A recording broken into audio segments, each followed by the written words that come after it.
Par contre, là où la situation s'aggrave, et ce qui constituerait un des aspects de la sortie de crise pour les Gilets jaunes en France, malheureusement, n'est pas accessible à court terme, et ça, c'est un énorme problème social et économique, c'est que la mondialisation conduit à une polarisation des emplois.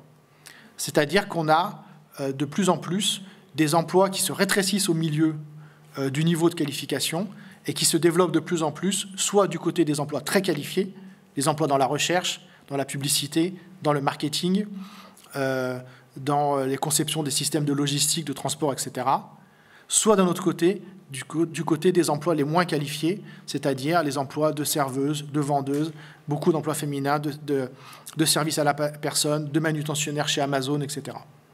Pensez, c'est aussi une conséquence du progrès technique, dont on parle à mon avis beaucoup trop peu, puisque le progrès technique est à l'origine en fait de la majorité de la destruction des emplois, plus que la mondialisation.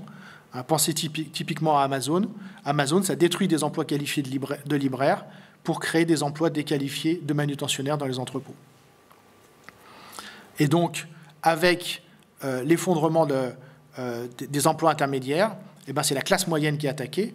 Et ça pose un problème politique, ça pose un problème social majeur, parce qu'il y a plein de gens qui se retrouvent sans emploi. Et ça pose un problème politique aussi, parce que la classe moyenne, historiquement, c'est celle qui a soutenu l'État-providence et la démocratie. Je vous donne juste un aperçu pour la France. En France, depuis 2008, on a plus d'1 million de personnes pauvres en plus. 1 million de personnes pauvres en plus depuis 2008 en France. Donc la crise de 2008, on n'a pas fini d'en payer les conséquences. Et on pourrait relire d'ailleurs comme ça la crise des Gilets jaunes comme étant une conséquence de la crise de 2008. Mais en fait, il y a encore pire que ça. C'est un article de Denis Clerc que je cite. C'est que la structure des emplois, elle se déforme en permanence. Une espèce de révolution silencieuse que personne ne voit mais qui est fondamentale. C'est que depuis 2008, en France, il n'y a quasiment pas eu d'emplois qui ont été créés. Il n'y a quasiment pas eu d'emplois qui ont été créés en France depuis 2008, un petit peu ces dernières années, mais très peu. Mais les emplois qui sont créés sont des emplois qualifiés, sont des emplois intermédiaires ou des emplois de cadre. Et les emplois qui sont détruits sont des emplois non qualifiés.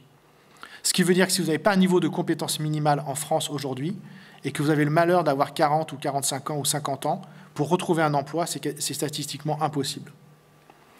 Or, il se trouve qu'une des grandes faiblesses de la France, c'est le système éducatif. C'est régulièrement pointé par les études, là aussi, de l'OCDE. Et en France, nous avons 100 000 jeunes qui sortent du système éducatif sans compétences ni qualification tous les ans. C'est l'échec principal de la société française aujourd'hui. Or, que vont devenir ces jeunes dans les années qui viennent à mesure que les emplois se complexifient? Je lisais un article, pour être conducteur aujourd'hui, pour être chauffeur routier aujourd'hui, il faut maîtriser la lecture et l'utilisation d'un certain nombre d'outils numériques, de gestion du carburant, de gestion du trafic, de gestion des commandes, etc. Donc même pour être chauffeur routier, il faut avoir des compétences minimales en termes de lecture, de mémoire, de capacité d'analyse, de synthèse, etc. Si on ne les a pas acquises en sortant de l'école, il y a un vrai problème. Et donc, parce que ça serait ça, la meilleure sortie de crise pour les Gilets jaunes, ça serait de donner de meilleurs emplois que ceux que les gens occupent. Mais ces emplois-là, en fait, on ne les a pas. On ne les a pas. Et en fait, vous n'avez que deux façons. Il y a un article de Jean Gadret, toujours, qui était paru il y a plus d'une dizaine d'années, qui expliquait que, en fait, il n'y a que deux façons d'avoir un niveau d'emploi très élevé. Il n'y en a que deux dans les pays développés. Et il nous dit, à chaque fois, ça se joue dans les services. Parce que c'est dans les services que travaillent les 2/3 des gens. Ce n'est pas dans l'agriculture et c'est assez peu dans l'industrie. Il dit, soit vous faites une économie de petits boulots à l'américaine qui repose sur de très fortes inégalités. Et c'est ce qu'on a tous remarqué quand on voyage aux États-Unis. Il y a un vigile devant chaque magasin. Vous allez dans le moindre café, il y a 4 serveuses, là il y en aurait une en France, etc. Chacun, dès que vous gagnez un peu d'argent, vous avez des babysitters, jardiniers, etc., etc. Donc c'est une économie de serviteurs, en fait, où les écarts de revenus permettent aux gens qui sont très qualifiés d'embaucher beaucoup d'autres personnes. Soit directement, soit indirectement, dans l'entrée souvent au restaurant, etc. Et nous dit, Jean Gadret nous dit, l'autre système, c'est le système suédois. Alors tel qu'il existait dans les années 90 et comme il existe beaucoup moins maintenant, c'est d'avoir un secteur public extrêmement développé, avec des emplois très qualifiés dans la santé et dans l'éducation, qui permettent là aussi d'offrir des conditions d'emploi aux femmes, mais au lieu que les femmes soient serveuses ou vendeuses comme aux États-Unis, elles sont cadres administratifs, elles sont médecins, elles sont profs dans le système suédois. Et le système suédois, effectivement, nécessite d'avoir des impôts beaucoup plus élevés, mais la qualité des services publics permet à l'économie d'être extrêmement efficace. Donc, par exemple, en Suède, il n'y a quasiment pas de personnes analphabètes. Il y a une efficacité extraordinaire du système éducatif qui permet d'avoir une économie très, très compétitive et là, pour le coup, entièrement tournée vers les exportations avec des produits à haute valeur ajoutée. Donc, vous avez ces deux extrêmes, soit d'un côté, une économie très libérale avec beaucoup d'emplois de très mauvaise qualité, soit au contraire une économie très social-démocrate avec une qualité des emplois très supérieure et un niveau de formation moyen beaucoup plus élevé. Et la France, en fait, est prise entre ces deux modèles. Et évidemment, il y a une résistance sociale et politique à aller vers le modèle américain, ce qui n'est pas possible de toute façon en France, vu le niveau des taxes et des emplois et des cotisations sociales. On ne peut pas avoir l'écart de revenus qui existe aux États-Unis entre la femme de ménage et le cadre, mais on n'arrive pas non plus à avoir le niveau de qualité des services publics et de compétitivité des pays scandinaves. Alors, est-ce qu'on peut augmenter les salaires en Europe? Donc là, si on regarde cette question-là, il faut bien comprendre que la réponse très précise, c'est « ça dépend ». Et ça dépend de deux choses. Donc ça, c'est la seule réponse qui soit intellectuellement honnête, c'est « ça dépend ». Parce que quand vous augmentez les salaires, vous avez deux effets. Vous avez un effet bénéfique sur l'emploi par la hausse de la consommation, c'est-à-dire que lorsque les salaires augmentent, les gens peuvent consommer plus, et donc ça soutient l'emploi. Alors, pas à 100%, parce qu'il y a une partie qui est perdue en importation, mais vous avez un effet négatif de la hausse des salaires, c'est que, évidemment, ça augmente les coûts de production des entreprises, donc ça réduit la compétitivité des entreprises, donc vous perdez des emplois parce que vous êtes moins compétitif sur le marché international. Donc, la réponse dépend des pays. Et il y a un économiste que j'aime beaucoup, je crois qu'il est autrichien d'origine, qui s'appelle Engelbert Stockhammer, qui a fait beaucoup d'études empiriques pour voir si on pouvait augmenter les salaires en Europe. Et il dit, par exemple, effectivement, la hausse des salaires est néfaste pour certains pays. Alors, il cite l'exemple de l'Autriche, de la Belgique, du Danemark et de l'Irlande, et il nous dit, dans ces 4 petits pays qui sont très tournés vers les exportations, l'effet négatif de la hausse des salaires l'emporte sur l'effet positif. Mais par contre, il nous dit, dans les autres pays de la zone euro, c'est l'inverse. La hausse des salaires donc, a des effets positifs et des effets négatifs, et les effets positifs l'emportent sur les effets négatifs, et donc on peut augmenter les salaires. Et surtout, il nous dit, évidemment, si on réfléchissait à une politique européenne dans la perspective des élections à venir, si on augmente les salaires dans tous les pays de la zone euro, et bien là, c'est très bénéfique pour la zone euro, parce qu'il y a un effet, évidemment, de demande accrue dont bénéficie chacun des pays de la zone euro, puisque au sein de la zone euro, les échanges se font très majoritairement entre pays membres de la zone euro. C'est-à-dire que la zone euro est une zone en fait presque fermée. C'est comme les États-Unis, c'est presque une économie fermée. Bon, ça c'est un truc assez simple. Plus vous êtes à une zone géographique étendue, plus les échanges se déroulent à l'intérieur de votre zone.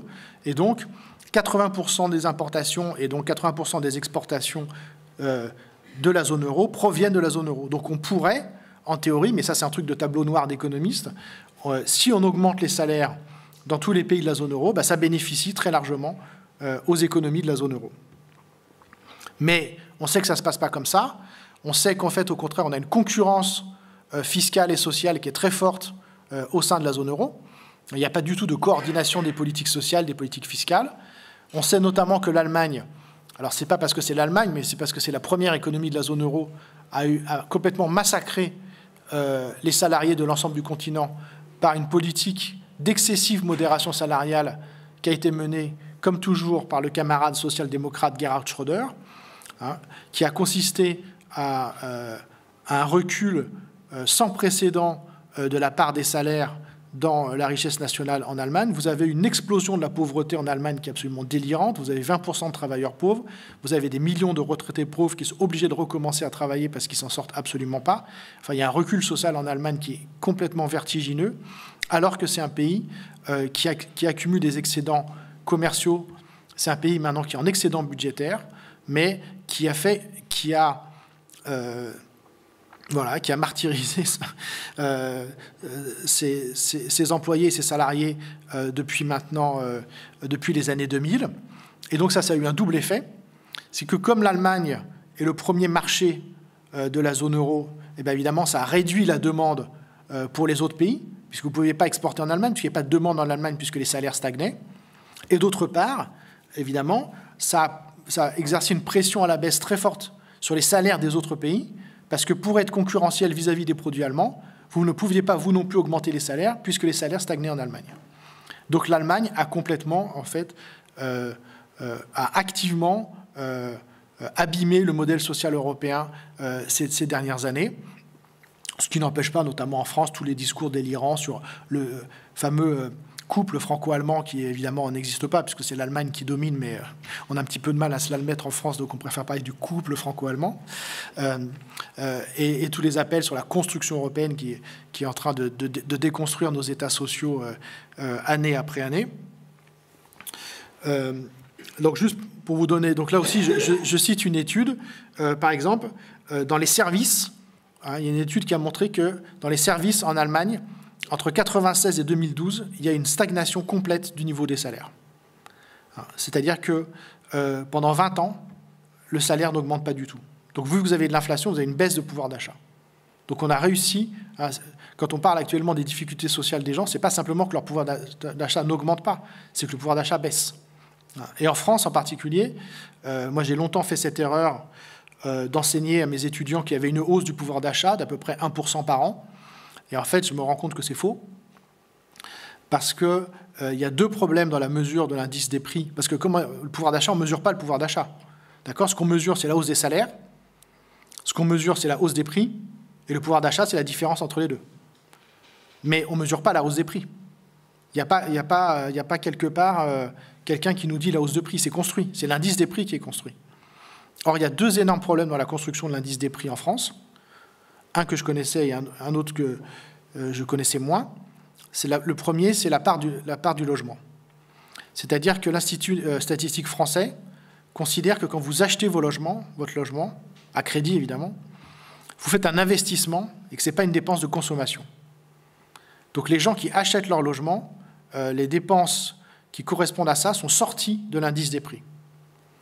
Ce qui fait que dans l'indice des prix de l'INSEE, la part qui va au logement est de 6%, puisqu'on ne prend en compte que les locataires. Donc c'est complètement débile. On fait comme si, en moyenne, les Français consacraient 6% de leurs dépenses au logement, alors que dans la réalité, c'est 25%. Or, et comme j'ai cru comprendre que c'était un léger sujet ici aussi, les prix du logement ont très fortement augmenté en France ces dernières années, et pas que à Paris.